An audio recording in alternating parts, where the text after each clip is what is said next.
Hello, everyone. Welcome to Feedstuffs 365. I'm Sarah Muirhead, and agricultural meteorologist Greg Soulje is here with us today. Welcome, Greg. Great to have you back on this Tuesday. Well, thank you kindly there, Sarah. Nice to be with you on a day of wide-ranging weather and temperatures and wide swings and et cetera, so forth and so on. And as we have been talking about, here in weeks and months, prior, you and I, that a wet spring is in the midst, and it looks like it's just going to get wetter and slower out there on the back 40 with planting operations. But drought relief, that's maybe the best way to look at it. The glass is half full, or the rain gauge is more than half full going forward here in the days to come.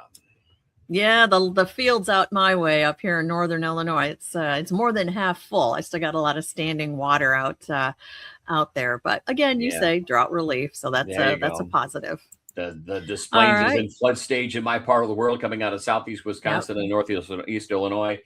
And I think that doesn't bode well for biking, at least on those trails going forward whenever we do warm up around here. But in any event, welcome to an April 7th and onto the maps and charts here, and actually the headlines. And it's just that some of the streams and rivers running at or better than bank full, still in pockets of eastern Iowa, the Illinois River Basin, the mid-Mississippi Valley around the Quad Cities, a couple of spots down in the mid-Missouri Missouri River area of central Missouri, Jefferson City, that particular area, and maybe around the Columbia area, and then back into Indiana and Ohio. So again, we've gone from one extreme to another.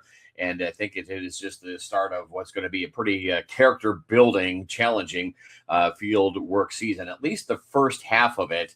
We'll have, of course, updates going forward here in the days and weeks to come on the weather situation. So spring field work, next to nil.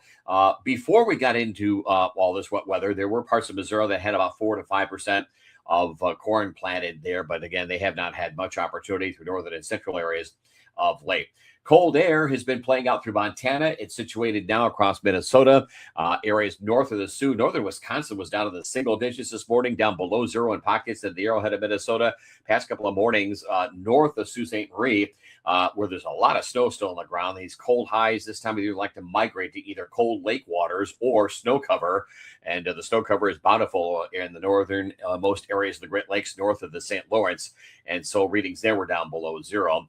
Otherwise, on the plain states, it is relatively mild. Temperatures are down from the heat of past week to 10 days.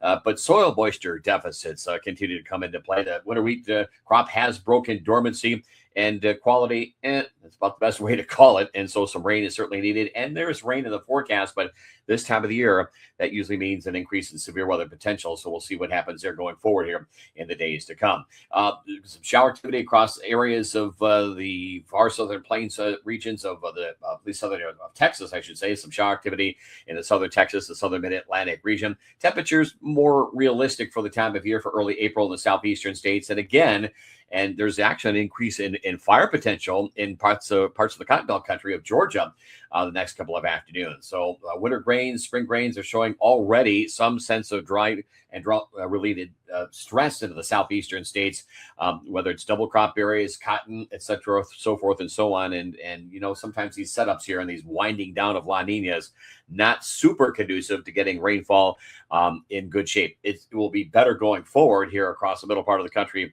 Will be compared to the southeastern states going forward, and across the western reaches of the country, a fairly quiet weather pattern is into play. But once again, expectations of some runoff or the lack thereof off the mountains, dryness and drought across a good part of the Pacific Northwest and the southwestern reaches of the country as well. But there's some shower activity breaking out. You can see on the infrared channel into the southwestern reaches of the country, in through New Mexico, West Texas cotton, and weather system down across sections of the southern mid-Atlantic region, and some patchy cloudiness along kind of a developing warm front, and it separates some of that mid-winter cold through the northern lakes region to at least more seasonal early April temperatures on the southern plains, but that will be changing. One of those hot highs is going to establish itself all over the southeastern part of the country, and that's going to help to contribute to Gulf moisture and a pickup on rainfall over the middle part of the country. And one thing we have not quite made mention of with the upper air pattern in from the north and northwest and a trough moving on through along that warm front, and you can kind of see it lined up there.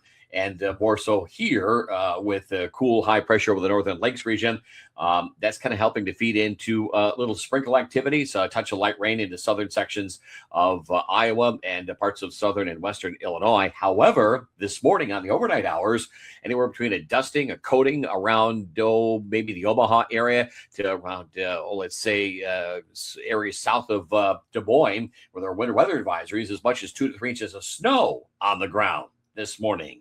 There. Yeah, it snowed on the overnight hours into parts of western and southwestern Iowa. Even a couple of snowflakes are reported in northern Missouri and western Illinois. Still can make that stuff a go this time of the year.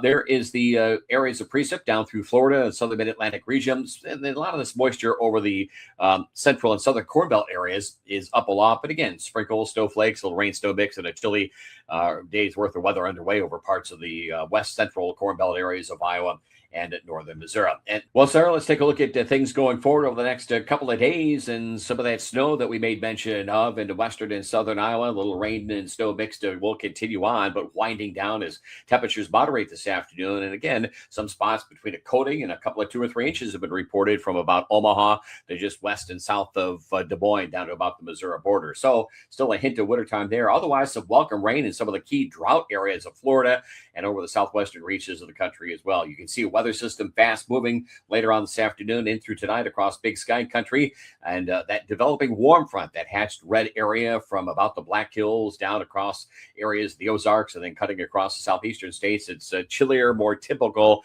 almost early spring weather in that high pressure area versus moderating temperatures out of the southern Corn Belt, and that warmth will become more steadfast over much of the Corn Belt, southern plains going forward over the weekend and more so into next week. There'll be another round of this mixed moisture, rain, freezing rain, sleet and snow out of the Dakotas into the upper Midwest and Great Lakes region. A pretty healthy south wind will get going along with some of that shower activity and some rain, so a little dampness out there.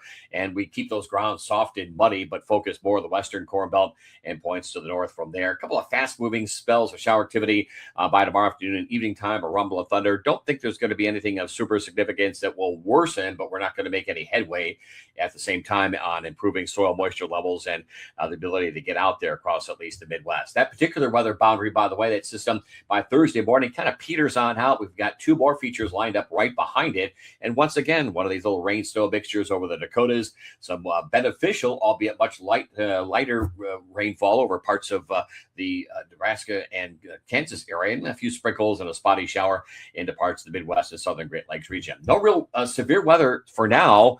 That's maybe changing over the weekend into next week as we change up our configuration, but a couple of thunderstorms embedded in some of the shower activity and rain through Big Sky country, the northern plains, southwestern parts of the country, and there may be a couple of generalized thunderstorms over the middle part of the country as well. Southern Texas down through parts of Florida, and kind of an innocuous setup of some cooler upper loft and a couple of dry base thunderstorms. Those produce more lightning than anything into northern California. That's probably going to be a story going forward. Fire potential, and that will be another area of the country that we have to keep an eye on now. Georgia, parts of Cotton Belt country, probably with time in through Florida in the longer range. Next 2 or a couple of days, 48 hours, you can see maybe moisture amounts into the 10th to quarter inch category out of Iowa, maybe quarter to isolated, third of an inch into Wisconsin and the Great Lakes areas. Those waterlogged eastern and southern Corn Belt locales for now will stay dry. Moisture into the southwestern states and some beneficial rain is mentioned down through Florida. There's what's left of the snow cover and snowpack should be eroding and melting away out of the northern plains and upper Midwest.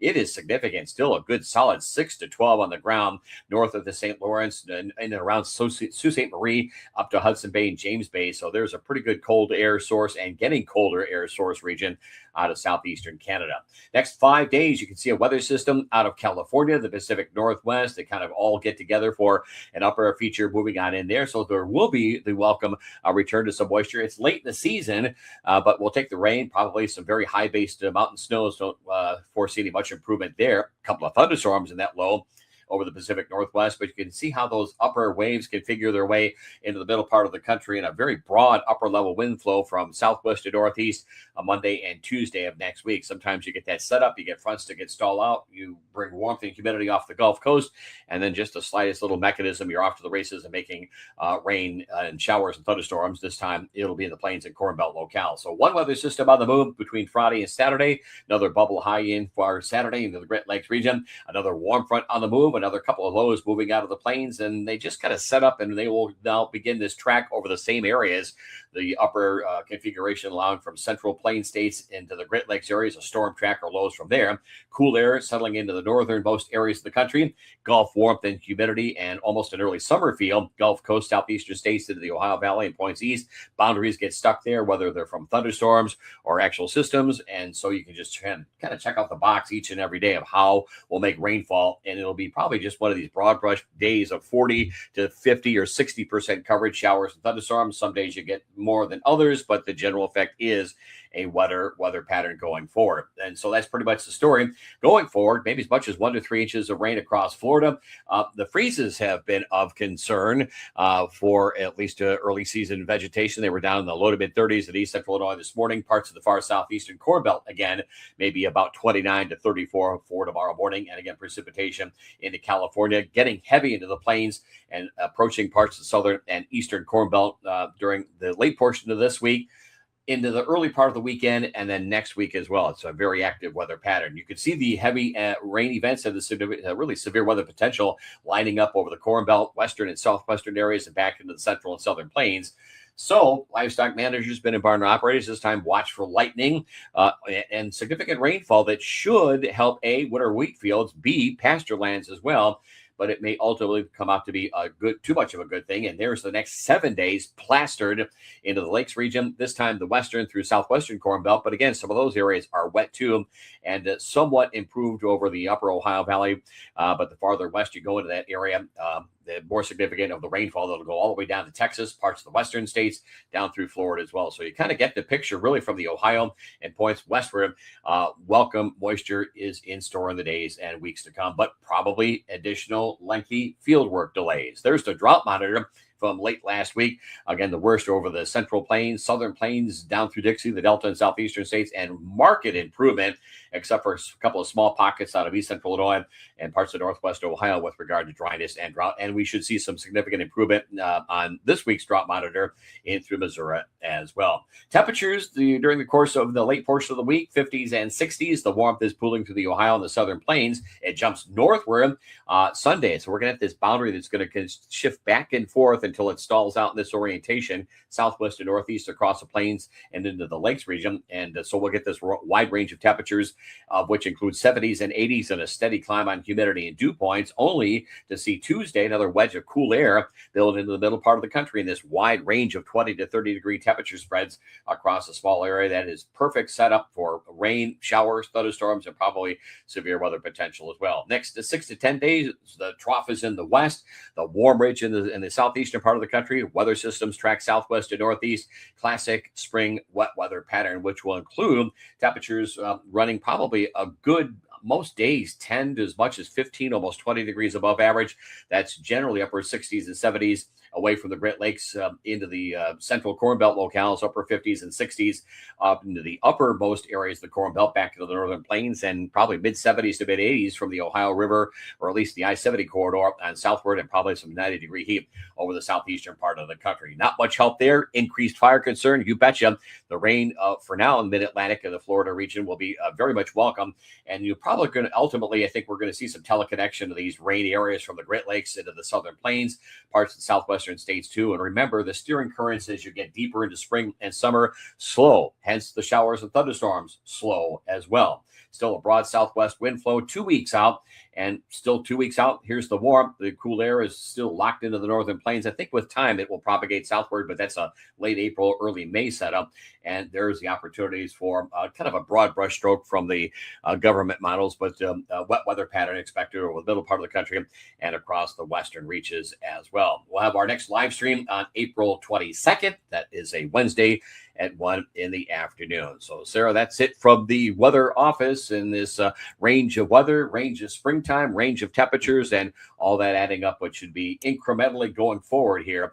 A pretty busy weather pattern, a wetter one, and I don't see much of a break for openers going through probably just about the remainder of the month into the early part of May, and we'll see where that plays out with regard to planting and fieldwork operations across the Corn Belt going forward. Yeah, I think you said it great when we opened here, character building, and that's probably what we're looking at. Yes, it's been pretty much in most area. I mean, we had some rain areas from rain pockets in the past couple of years where there's been some replanting needed. But once we got going, we got going. It's just finding where that break is going to be. And in this particular setup with a El Nino right on the heels of this spring weather pattern, it may be, the rains continue on. They wind down. They come to a screeching halt. And then you wonder where the next rains are. And we just got to keep on whether it's going to be a weak El Nino or a little stronger El Nino. Jury is still out on that, but we'll have some thoughts on that as we get together in our mid-April live stream in a week or two.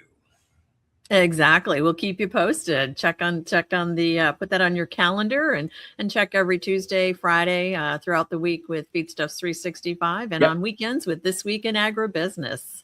That's right. We'll keep you up to date, and we'll get through it together if we have to sing hands and sing Kumbaya and all that kind of stuff. There we go. Well, Greg, thank you so much for your time and for joining us with an update today, and we appreciate all of you tuning in as well.